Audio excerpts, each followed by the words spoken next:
This conference will now be recorded. Our agenda to understand about the concept of Azure Administrator content, right? जो means most popular content माना गया है, means as per the uh, uh, comparison of other cloud provider.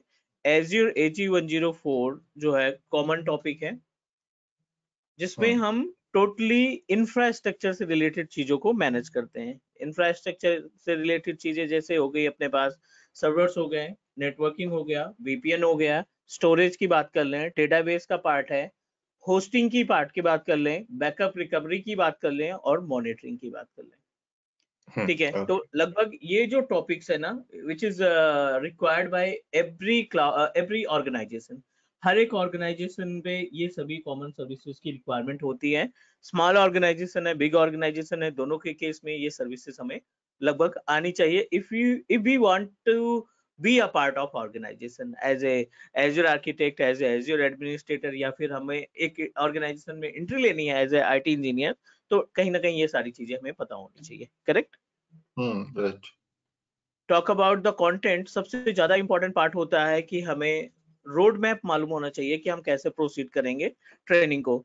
तो Azure AG104 certification, this is our certificate name, Microsoft Azure administrator. और इसमें अगर हम topics की बात करें, कंटेंट की बात करें, तो 1 2 3 4 5 डिफरेंट मॉड्यूल में इन्होंने कैटेगराइज किया है।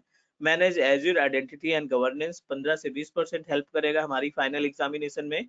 Implement and manage storage 15 to 20% again. Deploy and manage virtual Azure compute resources 20 to 25% content आएगा। Configure and manage virtual networking 20 to 25 again. Monitoring and maintain Azure resources 10 से 15%। सही। ये तो कंटेंट की बात हो गई, ये मॉड्यूल हो गए, 5 डिफरेंट मॉड्यूल पे हमें काम करने हैं। एक एक स्टेप पे हम बात करेंगे, जीरो से स्टार्ट करेंगे। प्रीरिक्विजिट्स, अगर हम स्टार्ट पे क्लिक करेंगे तो ये हमें गाइड करेगा कि क्या क्या कंटेंट आपको यहाँ पे पता होने चाहिए। ठीक है, prerequisite are as fundamental parts, ये सभी फंडामेंटल हम आपको आज डिस्क्राइब करने वाले हैं कि ये सब बेसिकली है क्या, कॉन्सेप्ट क्या है एज्योर का, रीजंस क्या होते हैं, जोन क्या होते हैं, रिसोर्स ग्रुप क्या होता है, सब्सक्रिप्शंस क्या होते हैं, इन सब के बारे में, सिक्योरिटी के लिए एज्योर ने क्या क्या एस्टेब्लिश कर रखा है, वो सभी टॉपिक पे हम बात करेंगे। Right? How to use Azure portal, cloud shell क्या होता है, पावर सेल क्या होता है, सीएलआई क्या होते हैं, है ना, इन सभी टॉपिक के बारे में हम आज डिस्कस करने वाले हैं। And then we'll move ourselves to the use of Azure Resource Manager. Azure Resource Manager का यूसेज क्या है, क्यों इसका इस्तेमाल किया जाता है, और इसकी हेल्प से हम क्या क्या एक्टिविटी परफॉर्म कर सकते हैं। Clear? Clear. Okay.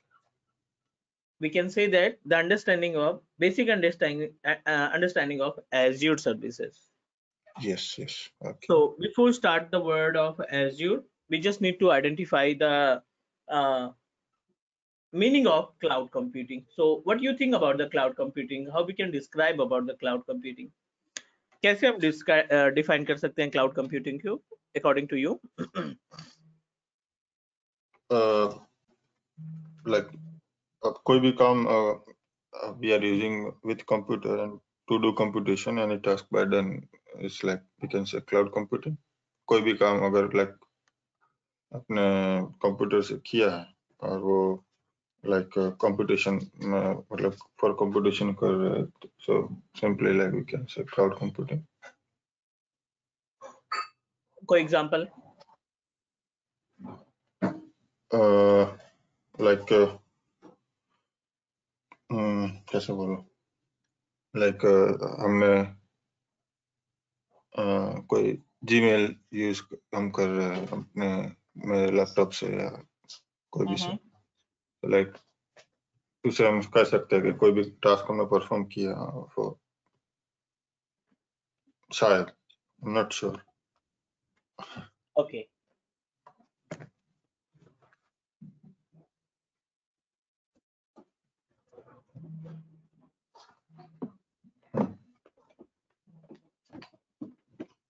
Fine. So we can say that cloud computing is also a type of technology. ठीक है, cloud computing भी हमारा क्या है, एक तरीके की टेक्नोलॉजी है, like other technologies. Other technology की बात करें तो जैसे सिस्को एक कंपनी है, माइक्रोसॉफ्ट एक कंपनी है, एडोबी एक कंपनी है, एंड हर एक कंपनी की एक इंडिविजुअल एक्टिविटी है। जैसे सिस्को की बात करें तो सिस्को का नाम आते ही माइंड में नेटवर्किंग का सिनेरियो बनने लगता है कि नेटवर्किंग से रिलेटेड जो भी डिवाइसेस या रिसोर्सेज अवेलेबल कराता है वो हमारा सिस्को अवेलेबल कराता है। Mean Cisco is a core organization which is responsible to design the network component and network devices, correct? सही है। एज इट इज माइक्रोसॉफ्ट का वर्ड आता है तो माइक्रोसॉफ्ट के केस में फिर विंडोज आते हैं, Windows operating system, client operating system, server operating system. Means OS से रिलेटेड अगर हम बात करें पॉपुलैरिटी की तो सबसे ज्यादा जो पॉपुलर प्लेटफॉर्म है वो है माइक्रोसॉफ्ट, या फिर उसके अंदर जो विंडोज की बात कर लेते हैं। Okay. As it is you can say that cloud computing is also a type of technology that give us an option to set up our resources over a portal के ऊपर हम अपने सेटअप को establish करते हैं with the help of cloud computing, ठीक है।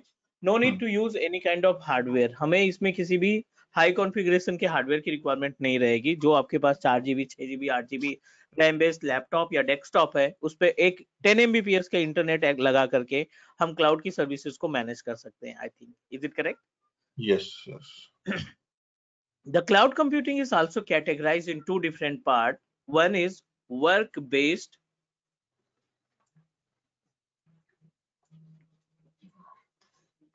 and second is correlated to the technology based, which is really important for us. We must need to know about the gap. Technology based, ठीक है। Work based हो गया और दूसरा हो गया टेक्नोलॉजी बेस्ड।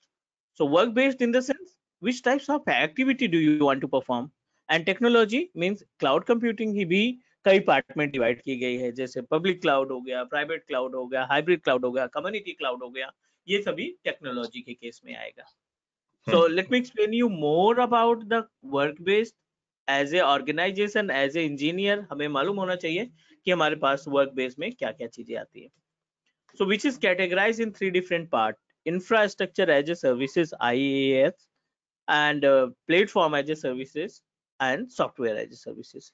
यहीं पे अगर हम टेक्नोलॉजी की बात करें तो एक अपने पास है पब्लिक, दूसरा है प्राइवेट, तीसरा है हाइब्रिड, ठीक है। ये 3 अलग अलग टेक्नोलॉजीज हम डिस्कस करेंगे about in case of technology based, but we should know about the meaning of infrastructure as a services, platform as a services, and software as a services. So do you have idea about these points? ये जो infrastructure as a service है या platform as a service है, इनके बारे में थोड़ा बहुत आइडिया आपको?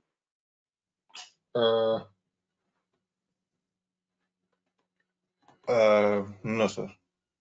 No problem. So let's try to understand about the concept of infrastructure as a services. पहले इंफ्रा की बात कर लेते हैं, उसके बाद फिर हम मूव करेंगे अपने platform as a services and software as a services के बारे में। Okay.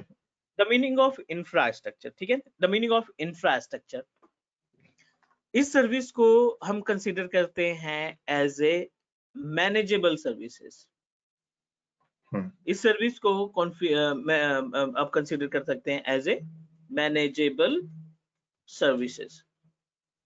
The meaning of manageable services, इसका मतलब क्लियर तरीके से ये हुआ कि आप ऐसी सर्विसेज जो एज्योर पोर्टल से परचेज करते हैं या क्लाउड गूगल क्लाउड से परचेज करते हैं या AWS से परचेज करते हैं, जिसको आप खुद से मैनेज कर पाते हैं। 75% work manage by user, 75% task users manage करेंगे और 25% टास्क प्रोवाइडर मैनेज करेगा। Who is provider?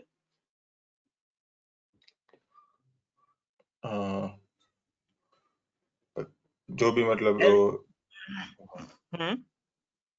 जिसके मतलब इंफ्रास्ट्रक्चर सर्विस में like you can say that like जो भी 25% यूजर्स हो लाइक जिनकी भी सर्विस हम इस्तेमाल कर रहे हैं वो हमारे लिए प्रोवाइडर होगा। हाँ, इज इट करेक्ट? यस। अगर हम यहाँ पे हम एज्योर यूज कर रहे हैं, राइट, तो एज्योर हमारे लिए क्या बनेगा? प्रोवाइडर बनेगा, बिकॉज हम एज्योर का पोर्टल इस्तेमाल करेंगे तो वो हमारे लिए प्रोवाइडर है। और सही है। करेक्ट? हाँ, सही है। ओके, ठीक है। और यूजर्स कौन है? यूजर हम हैं, हम सब्सक्रिप्शन उनका इस्तेमाल कर रहे हैं, हम उनके कस्टमर हैं, just like a customer, we can say that customer. Yes. Now 75% task managed by 75% manageable services considered as a 75% task managed by user and 25% task managed by the provider. 75% activity हम लोग manage करेंगे, means customer manage करेगा अपनी तरफ से. Only 25% task manage by the provider. जो provider है हमारा वो सिर्फ और सिर्फ 25% की एक्टिविटी को हैंडल करने का काम करेगा. Is it fine? Yes yes. अब छोटा सा एग्जांपल देख लेते हैं कि मींस थोड़ा सा कंफ्यूजन रहता है कि ये 75% और 25% का कॉन्सेप्ट क्लियर होना हमारे लिए जरूरी है, क्योंकि कल की डेट में हम अपने पोर्टल के ऊपर सारी सर्विसेज को मैनेज करने की रिस्पॉन्सिबिलिटी रखेंगे, right? So we should know about कि एक्चुअल गैप जो है ना, ये 75% और 25% का, वो हमें मालूम होना चाहिए. तो एक छोटा सा एग्जांपल, बहुत ही छोटा सा example, infrastructure as a services के केस में मान लीजिए आपने एक सर्वर परचेज किया क्लाउड से, ठीक है? I am going to purchase one server from Azure portal. यहाँ से हमने एक सर्वर परचेज किया, और जब भी आप सर्वर या वर्चुअल मशीन परचेज करते हैं, आपको कुछ चीजें डिसाइड करनी होती है. कुछ चीजें डिसाइड करनी होगी, जैसे आप रैम डिसाइड करेंगे. Is it correct? यस. आप इसमें सीपीयू डिसाइड करेंगे कि चलो ठीक है 2 कोर का सीपीयू खरीद लेते हैं, ठीक है? आपको इसमें जाहिर सी बात है हार्ड डिस्क यूज करना पड़ेगा. 120 GB के आपने हार्ड डिस्क इस्तेमाल कर लिए, ठीक है? ये पॉइंट्स आपने जब परचेज कर रहे थे उस टाइम पे आपने ये सारी चीजें डिसाइड कर ली थी. Is it fine? Yes sir. Now अब अगला जो स्टेप जाता है, ये सब डिसाइड होने के बाद एवरीथिंग इज ओके, सब कुछ ठीक था, means we are able to access the services, और अपना सॉफ्टवेयर वगैरह आरडीपी वगैरह एक्सेस करके हम सारी चीजें को आसानी से मैनेज कर पा रहे थे. बट अनफॉर्चुनेटली आफ्टर 2 मंथ, ठीक है, 2 महीने बाद आपको लग रहा है कि नहीं 4 GB रैम तो बहुत कम है, क्योंकि हमारे जो सॉफ्टवेयर हमने इसमें इंस्टॉल किया है ना, which is really slow, due to reason of 4 GB of RAM. 4 GB RAM के केस में हमारा जो सेटअप है ना, वो प्रॉपर तरीके से टास्क परफॉर्म नहीं कर पा रहा है. इट मींस दैट कहीं ना कहीं हमें रैम बढ़ाने की जरूरत पड़ेगी. Is it correct? यस, हो सकता है, definitely. Now you are planning to change the configuration. Hardware configuration में आपने रैम को सॉफ्टवेयर पे कोई चेंजेस नहीं कर रहे हैं, ओएस पे कोई चेंजेस नहीं कर रहे हैं, उसके अंदर जो एप्लीकेशंस रन कर रहे हैं उनको हम टच भी नहीं कर रहे हैं. Got it? Right. We are trying to just change the hardware, क्योंकि सॉफ्टवेयर से हमें कोई इशू नहीं है. अगर उनको सॉफ्टवेयर को अच्छा खासा रैम अगर हम प्रोवाइड कर दें या हार्ड डिस्क प्रोवाइड कर देंगे, तो उनकी जो स्पीड है ना वो अच्छी हो जाएगी, मींस वो स्पीड जो है मेंटेन हो जाएगी. क्लियर? राइट. तो what we need to do, we just need to change the hardware configuration. हमें क्या करना है इसमें, सिर्फ जो हमारा हार्डवेयर कॉन्फ़िगरेशन है उसको रिप्लेस करना है, उसको चेंज करना है. तो आफ्टर 1 मंथ यू रियलाइज कि 4 GB रैम को हमें बढ़ा करके 8 GB रैम करना है. जो हमारे पास हार्ड डिस्क लगी 120 GB की, उसको मुझे 500 GB करना है. जो 2 कोर का सीपीयू है उसे हमें उठा करके 4 कोर का बना देना है. क्लियर? सो ये जो टास्क है, ये जो एक्टिविटी है, वो आपको खुद से परफॉर्म करनी पड़ेगी. एज्योर बैकएंड से आपकी कोई मदद नहीं करेगा, आपको प्रोसीजर फॉलो करना पड़ेगा. एज्योर ने बोला है कि हमने बैकएंड में हाई कॉन्फ़िगरेशन का सेटअप लगा रखा है, आपको जितना उसमें से चाहिए आप उठा लीजिए. Got it what I am saying? Yes yes. जैसे हम VMware वर्कस्टेशन पे वर्चुअल मशीन बनाते हैं. Have you idea about VMware workstation? No sir. Virtual PC, virtual box? No sir, no. चलो कोई नहीं. सो बेसिकली क्या होता है, हार्डवेयर क्या होता है, जैसे मैं आपको दिखाता हूँ वर्चुअल VMware के. अभी ये मेरा वर्क स्टेशन है, ये मेरा डेस्कटॉप है, ठीक है? और इस डेस्कटॉप की कैपेसिटी की बात करें तो इसमें मैंने 32 GB की रैम लगा रखी है, ठीक है? इस डेस्कटॉप में 32 GB की रैम है और 64 बिट का ऑपरेटिंग सिस्टम लगा रखा है, और ये अपने पास Core i7 का प्रोसेसर है और 1 TB की हार्ड डिस्क लगा रखी है. ये कॉन्फ़िगरेशन है इस मशीन का, ठीक है? ओके. ये हाई कॉन्फ़िगरेशन विंडोज 10 चलाने के लिए तो हमने बनाया नहीं है, यू नो दैट, क्योंकि विंडोज 10 तो हमारा 4 GB में भी चल जाता है. Is it correct? 8 GB में भी हमारा विंडोज 10 चल जाएगा, तो 32 GB की क्यों नीड पड़ी? 32 GB की रिक्वायरमेंट इसलिए पड़ी क्योंकि मुझे लिनक्स पे भी काम करना होता है, मुझे VMware पे भी काम करना होता है, ठीक है, मुझे सर्वर 2012, 2016, 2022 पे भी काम करना होता है। तो हमने क्या किया, इस वर्क स्टेशन को लगाया, VMware वर्क स्टेशन को लगाया, और ये आप देखो रेड हैट की भी मशीन मेरी चलती है, सर्वर 2012 भी चलता है, 2022 भी चलता है, vCenter भी चलता है, विंडोज 10 और चलता है, इसमें 16 भी चलता है। अब ये सारी मशीनें जो हैं हार्डवेयर कहाँ से उठा रही हैं, हमारे बेस मशीन से उठा रही है ना। हाँ, ओके। इनका जो कॉन्फ़िगरेशन मिलेगा, जो इनको टास्क करने के लिए रैम CPU वगैरह असाइन होगा, वो हमारा बेस मशीन प्रोवाइड करेगा। हाँ, सही है। बट क्रिएट आपको करना पड़ेगा, चीजें आपको मैनेज करनी पड़ेगी, as it is Azure, not हाँ, ओनली एज्योर, जितने भी क्लाउड प्रोवाइडर हैं हाई कॉन्फ़िगरेशन के बैकएंड में होस्ट इस्टेब्लिश कर रखे हैं, और हम एज ए कस्टमर कितना भी उनसे डिमांड करें, ठीक है, जो भी रिक्वेस्ट करेंगे वो रिक्वेस्ट हमारी फुलफिल होगी। क्यों? क्योंकि वो हमें ये रेंट पे देते हैं, आवरली बेसिस पे चार्जेस करते हैं कि 4 GB की रैम आप बेस मशीन परचेज कर रहे हो, ठीक है, आप 3000 पर मंथ दे देना मुझे, राइट। अगर आप बोल रहे हो कि नहीं मुझे 8 GB चाहिए, तो बोलेंगे ठीक है आप 7000 दे देना। आप कह रहे हो 16 GB की चाहिए तो 20,000 दे देना, लाइक दैट। सही है। जो कॉन्फ़िगरेशन आप उनसे बोलोगे उस कॉन्फ़िगरेशन की मशीन प्रोवाइड करेंगे, बट मेक श्योर कि हमारा बजट भी उतना अलाउ कर रहा है। Is it clear? Yes, yes. तो जो इंफ्रास्ट्रक्चर एज ए सर्विसेज है, which is 75% manage by the users and 25% task manage by the providers. जो भी provider, I am not talking about only the azure कि केवल हम एज्योर की बात करें, कोई भी क्लाउड प्रोवाइडर की बात करें, है ना, उन सभी क्लाउड प्रोवाइडर के पास ये एक्टिविटी परफॉर्म करने का ऑप्शन रहता है। Okay. I hope you understand about the concept of infrastructure as a services. Yes sir, understand. Great. Sometime interviewer ask a question, can you please explain me the types of services which is considered as a infrastructure?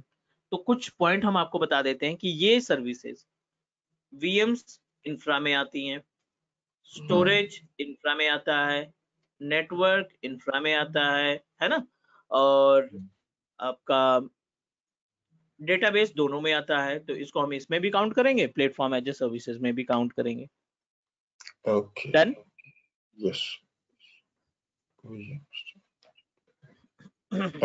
Yes. So these all are the services which is considered as a infrastructure as a services. Clear? Talk about platform as a services. तो platform as a services का concept क्या है? Just opposite जो हमने बात की थी, अब इसको हम बोलेंगे unmanageable service. अब हम ये जो बात करने वाले हैं which is totally opposite of our infrastructure as a services, जिसको हम unmanageable services बोलते हैं।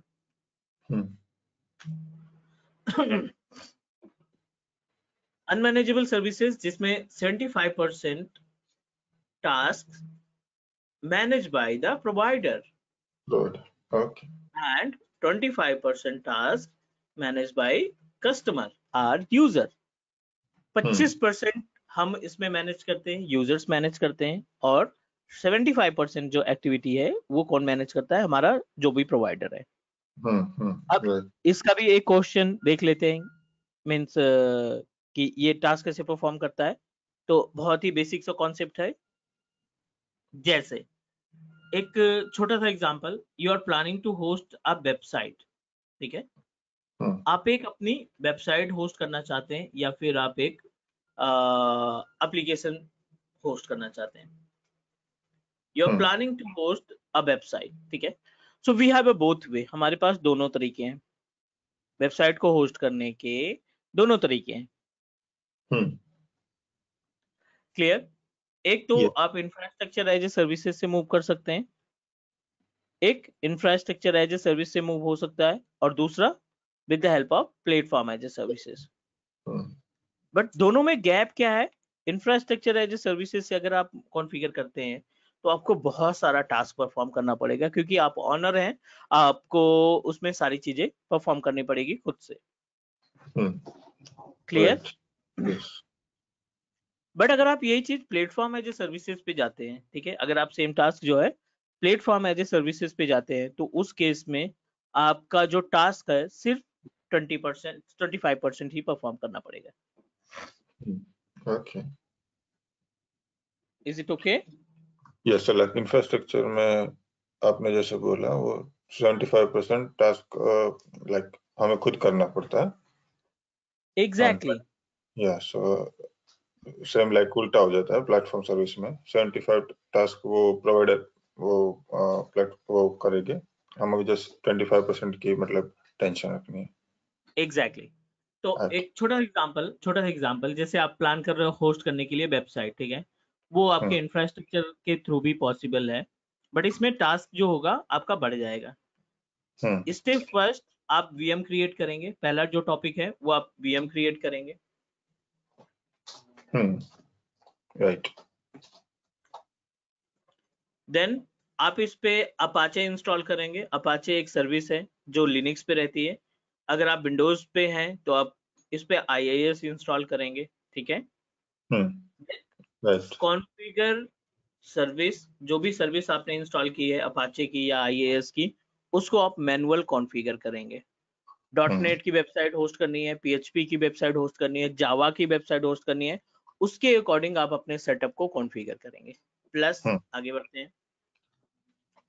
Configure public IP address. बिना पब्लिक IP एड्रेस की आपकी वेबसाइट वर्ल्ड वाइड नहीं मूव होगी.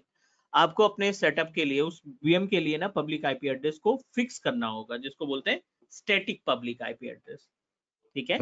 यस. उसके बाद upload your data. Upload website data. जो भी आपकी वेबसाइट जो आप प्लान कर रहे हो होस्ट करने के लिए, उस वेबसाइट का डेटा आप अपलोड करेंगे.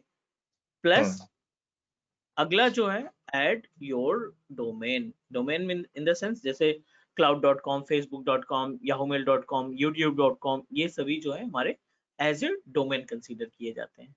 Clear? Right.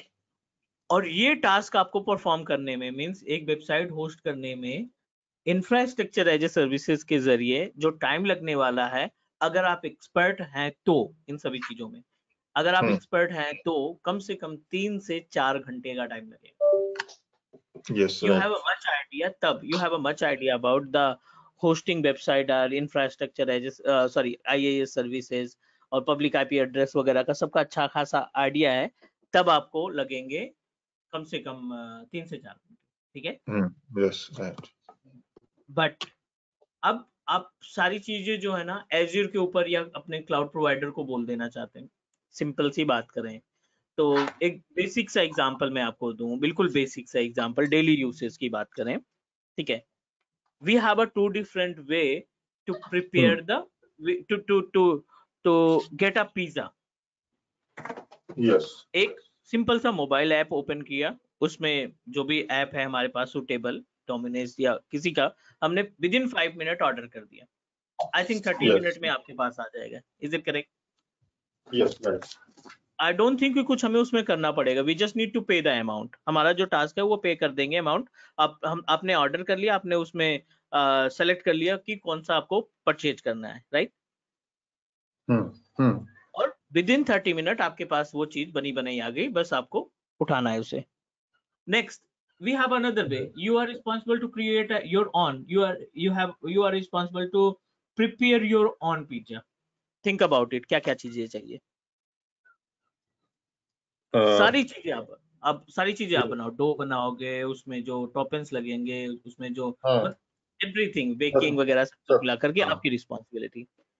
How much time it will be take? Of course, more than 30 minutes. Exactly, more than 30 minute plus. I don't think कि उतनी अच्छी प्रिपेयर हो पाएगा वो. Definitely. क्लियर ना? Because you are making everything, you are trying to do everything by self. चलो done, ये हो गया कॉन्सेप्ट. अब मैं आपको बताता हूँ कि अगर आप अपनी वेबसाइट होस्ट करना चाहते हैं और एज्योर को बोला कि नहीं मुझे खुद से नहीं डिजाइन करना है, आप मुझे प्लेटफॉर्म बना के दे दो और बाकी मैं अपनी वेबसाइट को होस्ट कर दूंगा. चलो, वेबसाइट होस्टिंग के लिए एक सर्विस होती है एज्योर के पास, which is consider as Azure web app. एक सर्विस होती है एज्योर वेब ऐप के नाम से, ठीक है, प्री कॉन्फ़िगर्ड सर्विस है, आपको सिर्फ डिसाइड करना है इसका price. Got it what I am saying? Yes. You need to decide the plan, basically plan बोलते हैं इसको। Yes. You need to Yes. decide the plan। बिल्कुल Okay. स्टार्टिंग की वेबसाइट है, आप means you are trying to understand about कि Azure के ऊपर अगर अपनी वेबसाइट होस्ट करते हैं तो स्पीड क्या रहेगी और परफॉर्मेंस क्या रहेगा टेस्टिंग करने के लिए। तो प्लान इनका जो स्टार्टिंग है ना, I think started from 2500 something के आसपास पर मंथ प्लान है।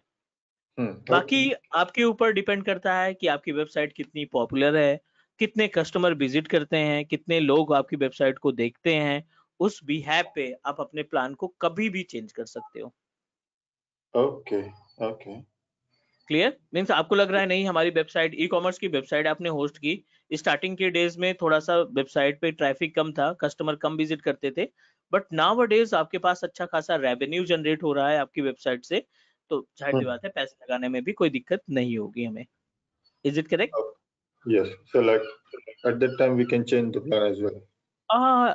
एनी टाइम एज्योर तो बिल्कुल ओके बैठा है कि ठीक है अभी आपके पास 3000 का प्लान है, वो तो चाहता है कि आप 5000 का प्लान परचेज करो या 10,000 का प्लान परचेज करो, because Definitely. Yes. Yes. It's also type of business. Not only the azure, Amazon भी हो गया आपका, गूगल क्लाउड भी हो गया, इन सब के पास अपनी अपनी सर्विसेज है।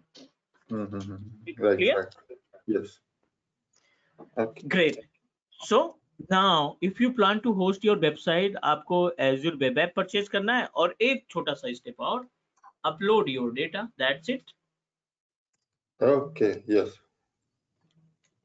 So अब आई होप कि आपने आइडिया लगा लिया होगा कि इसमें कितना टाइम लगेगा। आपने मोबाइल उठाया, Yes. ऐप ओपन किया Yes. और पिज्जा ऑर्डर कर दिया, that's it. Select a plan, select a flavour and proceed for purchasing. Clear? Yes. Yes. As it is platform as a services के केस में we just need to open portal, select web app application, select the plan, proceed to purchase। within 5 minute आपका plan ready हो जाएगा। within 5 minute आप अपना data upload कर देंगे। Totally 15 minute के अंदर, 15 मिनट के अंदर आपकी वेबसाइट वर्ल्ड वाइड रन करना स्टार्ट हो जाएगी। Okay. So Clear? इसमें IP का और कुछ करना पड़ता है सर? नहीं, हम हमारी रिस्पॉन्सिबिलिटी नहीं है, इसीलिए हम एज्योर को पे कर रहे हैं कि वो सारी चीजें बना के दें हमें। अच्छा, okay, okay. तो फिर yeah, it's very nice. Yes. We are purchasing a package। हम्म। हम अपनी तरफ से कुछ नहीं कर रहे हैं, हमने पैकेज परचेज कर लिया कि भाई ठीक है आपके पास ये पैकेज है, आप मुझे दिखा दो। Okay, yeah, got it. अच्छा, वो सब Is it मैनेज clear? कर। Yes, yes. हम अपने बाकी वो मैनेज करें, कोई यूज दिक्कत करना है। Yes, understand. Got it, sir. Great.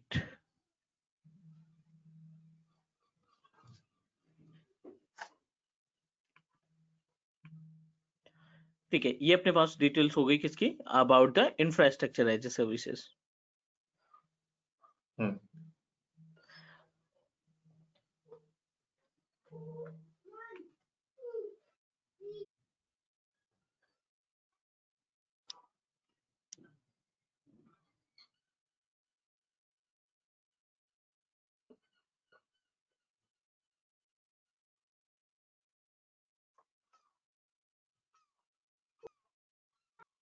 Hello, can you hear me?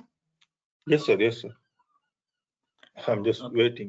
Yeah. नहीं, actually sorry, disconnected my desktop because power outage हुआ है अभी यहाँ पे, light Yes. Oh.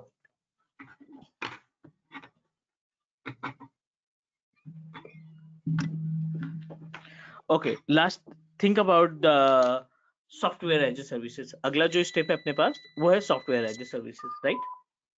Right. So in case of software as a services, the meaning of software as a services, which is combination of both। Combination of both in the sense 50% आपका infra, 50% आपका what we can say that platform as a services। Right. Got it what I'm saying? Yes, sir. ठीक है, so just give me 1 minute, अभी मैं desktop connect करता हूँ, उसके बाद फिर डिस्क्राइब करते हैं इसका। Okay.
Hello.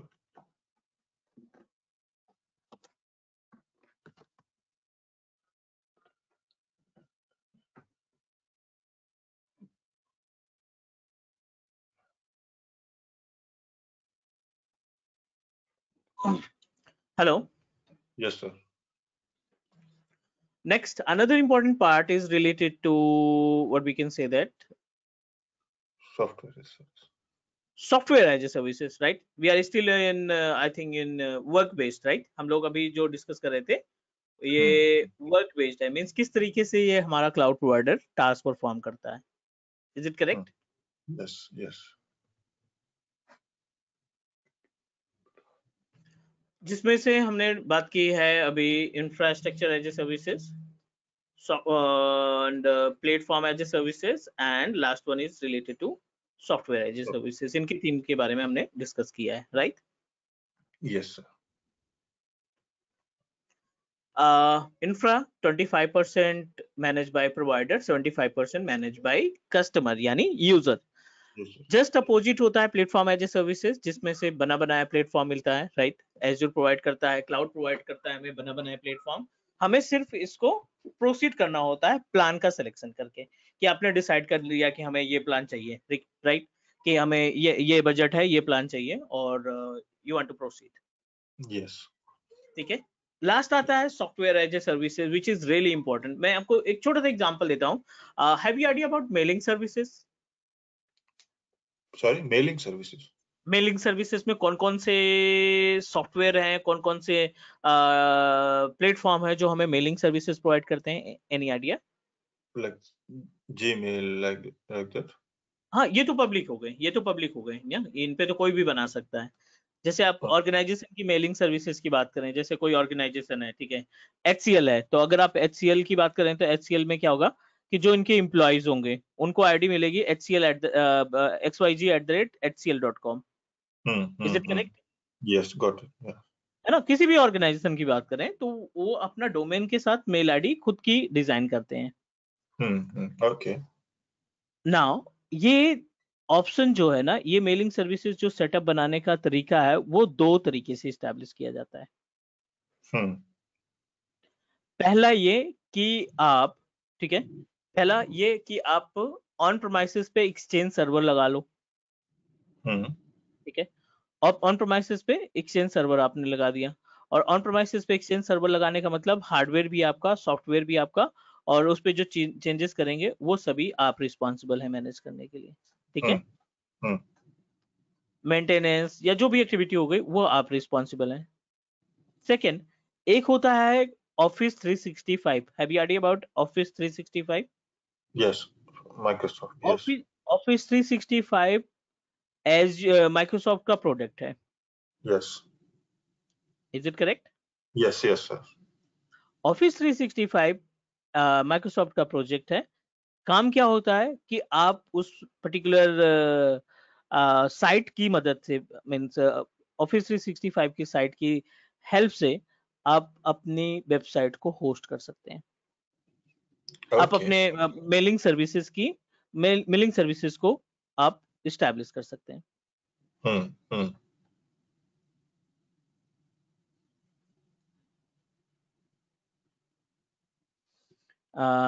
Is it clear?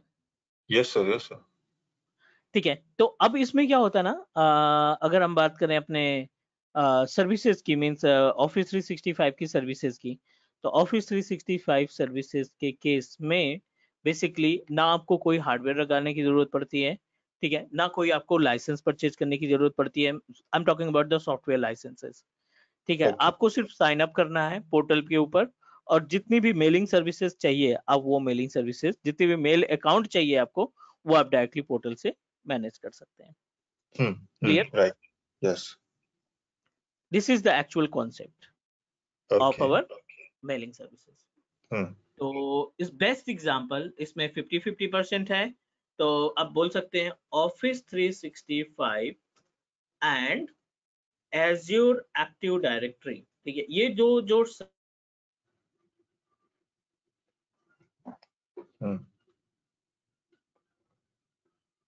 What is Active Directory, sir?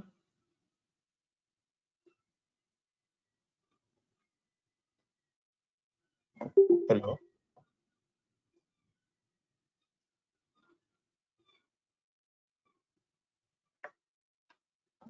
आवाज आ रही है sir?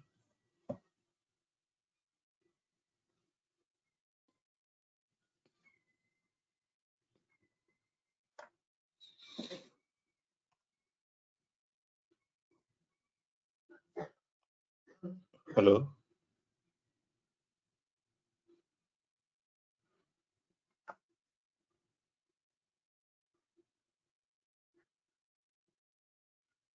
did you hear me sir? I can hear you. Can you hear me? Yes sir. मैं Okay. पूछ what is Active Directory?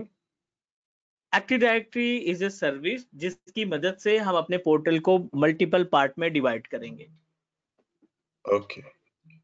एक छोटा सा example, मान लीजिए आपकी ऑर्गेनाइजेशन है, you are owner of a particular organisation, ठीक है? आप किसी ऑर्गेनाइजेशन को रन कर रहे हो and you have a multiple projects. Azure पे आपके पास मल्टीपल कस्टमर मिल गए हैं, right? Up to more than 25 customer हैं और हर एक कस्टमर की डिमांड आ रही है आपसे कि आप मेरे लिए वर्चुअल मशीन तैयार कर दो, आप मेरे लिए डेटाबेस प्रोवाइड कर दो, like that you are getting lots of tickets, ठीक है? Yes. आपके पास मल्टीपल टिकट्स आ रही हैं और आप सिंगल पर्सन हो जो सबकी को सपोर्ट प्रोवाइड कर रहे हो। I think it's really difficult, क्योंकि कहीं ना कहीं आपके पास क्लाइंट बहुत हैं, बट उन क्लाइंट को क्वालिटी देने के लिए आपको इंजीनियर्स हायर करने ही पड़ेंगे, करेक्ट? Yes. Yes. तो आपने इंजीनियर्स हायर कर लिए, ठीक है? आप पोर्टल संभाल रहे हो, आप मेन पोर्टल को हैंडल कर रहे हो जहाँ पे 25 लोगों को सर्विस आपने डिस्ट्रीब्यूट कर रखी है। अब टास्क बढ़ने की वजह से you are not able to handle the entire tickets. आप सभी को प्रॉपर तरीके से टाइम टू टाइम उनके सोल्यूशन को नहीं दे पा रहे हैं। सो इन दिस केस आपने 5 और इंजीनियर्स को हायर किया है। सो जब आप नए 5 इंजीनियर को हायर करेंगे तो आप उनके लिए अलग पोर्टल नहीं परचेज करेंगे, अलग लाइसेंस या सब्सक्रिप्शन नहीं परचेज करेंगे, right? You must need to share your own subscription. आपका जो पोर्टल है जहाँ पे आपकी सर्विसेज रन कर रही है, उन सर्विसेज को आप अपने उन 5 इंजीनियर के साथ डिस्ट्रीब्यूट करने का काम करेंगे। Yes. Okay. Right. Got it? Yes. Yes. Because admin एक ही होगा इन्वायरमेंट के अंदर, ठीक है ना? बहुत बड़ा इन्वायरमेंट है तो 2 या 3 एडमिन हो सकते हैं, लेकिन अप टू 20 इंजीनियर्स के लिए एक एडमिन काम करेगा। Okay. Yes. Right. We are on page of administrator, तो हमारी रिस्पॉन्सिबिलिटी बनती है कि हमारे जो एम्प्लॉयज है ना, जो नए इंजीनियर्स हमने हायर किए हैं, उन सभी इंजीनियर्स को हम प्रॉपर तरीके से सर्विस डिस्ट्रीब्यूट कर सके। Is it fine? Right. Yes. तो एडी प्रैक्टिकल है, प्रैक्टिकल देखेंगे। अभी तो जस्ट बेसिक आप माइंड सेटअप करो कि एज़्योर कैसे काम करता है, Yes. अदर क्लाउड कैसे काम करते हैं। पोर्टल पे हम डायरेक्टली उतरेंगे तो सारी चीजें प्रैक्टिकली हम लोग डिस्कस करेंगे। Okay. उम्मीद है कि ये वर्क बेस वाला सब कुछ कॉन्सेप्ट क्लियर हो गया होगा। Yes. Yes. Got it, sir. चलो अब बात आती है, ठीक है, वर्क बेस समझ में आ गया, अब टेक्नोलॉजी भी थोड़ा सा समझ लेते हैं। What is technology? So in case of technology, which is really important for us, we must need to know about the concept. Okay.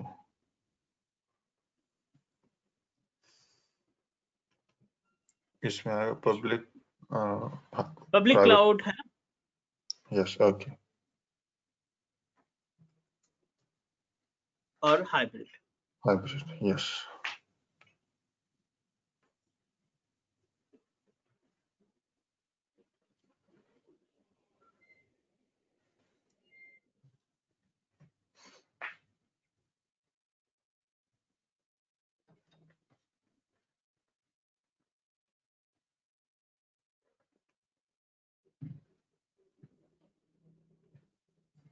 What do you think about the public? Public का concept क्या है? Everyone like जो भी कोई भी use कर सकता है उसको शायद पब्लिक कर सकता है। Exactly, not required any specific prerequisite. Public in the sense कोई भी बंदा विद इन मिनट अपना अकाउंट को साइन अप करके पोर्टल पे और उनकी सर्विसेज को इस्तेमाल कर सकता है। Anyone can access. एग्जांपल के लिए मल्टीपल क्लाउड प्रोवाइडर है अपने पास, AWS है, Azure है and Google cloud.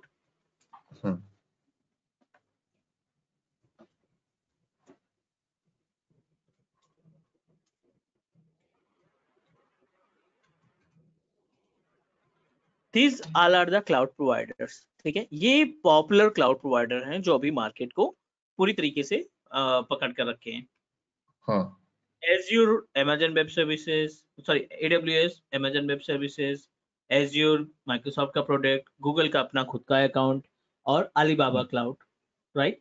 So these all are the cloud provider जो आपके वर्ल्ड वाइड ये अपने सर्विसेज को डिस्ट्रीब्यूट करते हैं. And now as a public cloud provider होने की वजह से इन्होंने सबने अपना अपना एक पोर्टल डिजाइन कर रखा है और उस पोर्टल को वर्ल्ड वाइड एग्जीक्यूट कर रखा है कि एनीवन कैन यूज. जो भी साइन अप करेगा हम उसको सर्विस प्रोवाइड करेंगे, इवन फ्री ट्रायल प्रोवाइड करेंगे कि बंदे को कुछ पे ना करना पड़े हमारी सर्विस को समझने के लिए. ठीक है. प्राइवेट क्या होता है ना, प्राइवेट के केस में you are responsible to set up your own environment. VMware, Citrix, ठीक है ना, या फिर OpenStack, ये जो प्रोवाइडर है, ये जो सॉफ्टवेयर है, आप इन सॉफ्टवेयर को भी लगाएंगे और प्लस इनके लिए हार्डवेयर भी परचेज करेंगे. तो प्राइवेट क्लाउड का केस में क्या होता है कि you are owner of both side, backend side और फ्रंट एंड साइड, दोनों तरीके के एक्टिविटी को मैनेज करने की रिस्पॉन्सिबिलिटी आपकी होगी. You are responsible to manage the both terms. Correct. Okay. Yes.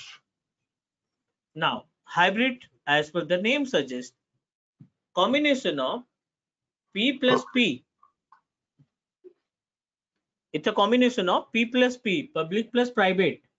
आपने VMware भी यूज कर रहे हैं और Google क्लाउड भी इस्तेमाल कर रहे हैं या Azure भी इस्तेमाल कर रहे हैं या AWS इस्तेमाल कर रहे हैं.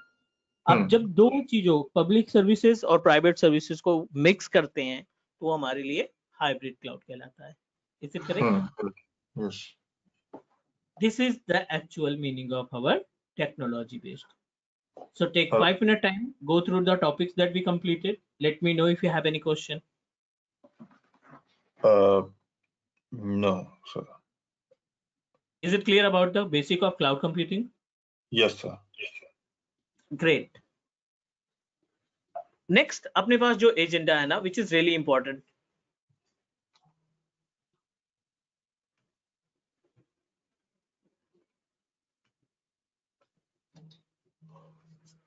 Azure subscription. ठीक है ना. Azure subscriptions की बात करें तो definitely we must need to purchase at least one subscription if you want to establish your setup. अगर आप अपना खुद का environment establish करना चाहते हैं Azure portal के ऊपर, तो सबसे जो बड़ा important part है वो है आपका subscription purchase करने की. Yes. URL इसका बनेगा https portal.azure.com. ठीक है ना. ये अपना URL होगा. इस URL की मदद से हम अपने अकाउंट को साइन अप करेंगे. तो आप किसी भी ब्राउजर पे ये टाइप करेंगे आपको रीडायरेक्ट कर लेगा Azure के पोर्टल पे. Correct. Right. What are the prerequisite to set up account? तो हमें सबसे पहले चाहिए एक मेल आईडी, मैंडेटरी है. दूसरा हमारा कॉन्टैक्ट इंफॉर्मेशन, कॉन्टैक्ट नंबर, ठीक है. And then sign up. Sign up करने के बाद और एक चाहिए हमें सब्सक्रिप्शन. Yes. ये स्टार्टिंग का प्रोसीजर है यूज करने के लिए. अब जब बात आती है सब्सक्रिप्शन की तो हमें पता होना चाहिए कि कितने तरीके के सब्सक्रिप्शन होते हैं. Let me explain you about the subscription types. पहला जो सब्सक्रिप्शन है वो है फ्री ट्रायल. ठीक है. दूसरा है पे एज यू गो और तीसरा है MSDN और चौथा है Azure स्टूडेंट पासेस. मतलब ये 4 मेथड हैं जिनके जरिए हम अपने सर्विस को परचेज कर सकते हैं Azure पोर्टल के ऊपर से. इसमें डिफरेंस क्या है sir? Let me explain you. Free trial which is valid for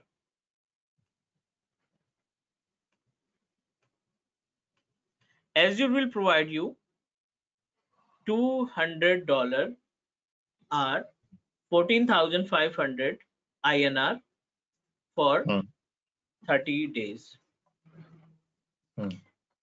free trial account में आपको 30 दिन की वैलिडिटी के साथ $200 मिलते हैं, जिसका इस्तेमाल करके आप एज्योर से कोई भी सर्विस को खरीद सकते हैं।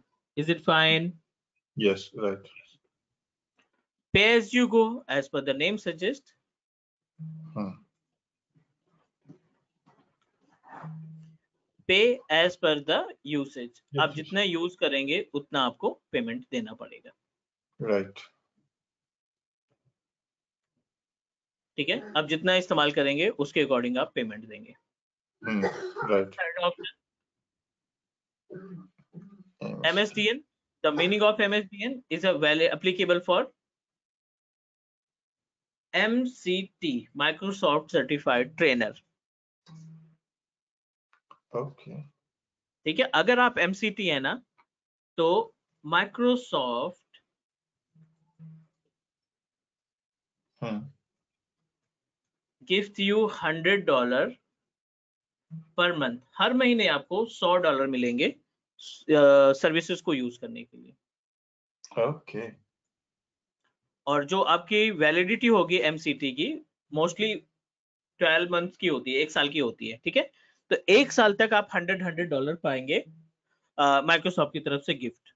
अब जैसे ही इसको रिप्लेस करेंगे, रिन्यू करेंगे, फिर से 1 साल आपको। मेरे पास MSDN अकाउंट है, मैं पिछले 3 साल से $100 मुझे रिसीव होता है per day, per month, sorry. Wow. ये तो बहुत अच्छा। हाँ, $100 में आप जितने प्रैक्टिस करना, जितने प्रैक्टिकल, जितने एक्सपेरिमेंट करना है, आप सभी कर सकते हो। ठीक है, सही।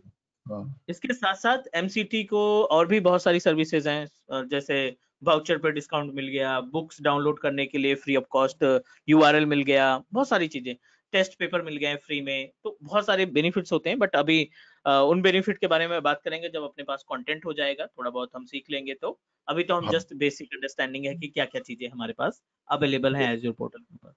Yes. Is it clear about these 3 subscriptions? Yes. Okay, azure passes की बात कर लें तो एज यू नो दैट जितने भी बीटेक कॉलेज या यूनिवर्सिटीज होती हैं, उनको एज्योर अपनी तरफ से ना एज्योर पासेस प्रोवाइड करता है। ठीक है, और ये पासेस जो रहते हैं इनकी वैलिडिटीज रहती है 90 days plus how much, up to इसमें आपको मिलते हैं $500। इसमें ना आपको कोई क्रेडिट कार्ड लगाना है ना कोई डेबिट कार्ड लगाना है, लेकिन इसके लिए आपको एक रेप्यूटेड यूनिवर्सिटी शो करनी पड़ेगी कि ये हमारी यूनिवर्सिटीज है और हमारे यहाँ पे 5,000 स्टूडेंट, 6,000, 10,000 स्टूडेंट का पढ़ते हैं, तो एज्योर अपनी तरफ से आपको उतने पासेस प्रोवाइड कर देगा। अच्छा।